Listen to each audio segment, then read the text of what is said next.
Now, we know something about feedback. It's been studied by many people. You'll know the work of John Hattie or Mazan, or even the work at the EEF looking at feedback because it's so important.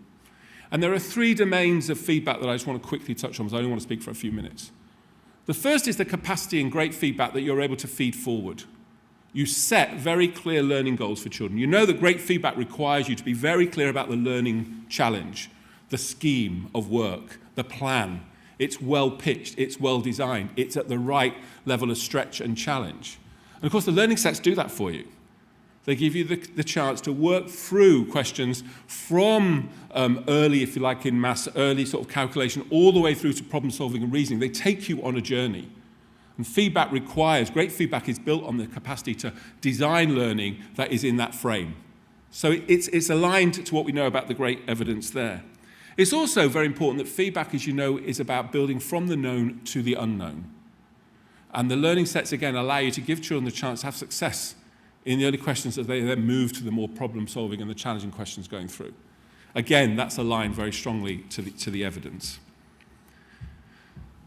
We also know that good feedback allows you to secure mastery, to have lots of chance to practice and hone and become fluent and automatic in your responses, to develop self-regulation as you self-correct and monitor your own learning. The second phase is monitoring. The first phase is to feed forward. The second phase of feedback is to monitor in the task. And this is when learning by questions really comes to life when you watch the children with it. As they're working through the questions, they're prompted to have another go. They're encouraged if they don't get it right. They're rewarded immediately with a correct answer. In the moment, not a few days later, not even a few hours later, in the moment, you've got that right. That's really important to support mastery, but it's also really important to support perseverance. It drives you forward. You'll take on the next challenge. And you're also encouraged. You're prompted if you haven't got it right. Think about this. Have another go. You're encouraged to stick with it. This is hard to do if you haven't got the technology. How can a teacher possibly do that on the run? It's coming to the aid of teachers. And in that monitoring phase, of course, the promotion of self-assessment, which is what it encourages you to do. I got that wrong. What did I do wrong? Let me try again. You're self-assessing, you're reviewing as an individual, taking responsibility for your own learning. And then the third element of feedback, if you go from planning, the forward, the monitoring, the third element of feedback is to review, to stand back after the task and ask myself the question, how do I learn from that to move forward? What's my next opportunity? Well, this is the bit I love. This is the bit when the teacher's attention is guided. The teacher's attention is either guided to, do you know what? There's enough children struggling with question 7 that I'm going to pause all of this and we're going to do this together. Not based on a kind of assumption, but based on the data.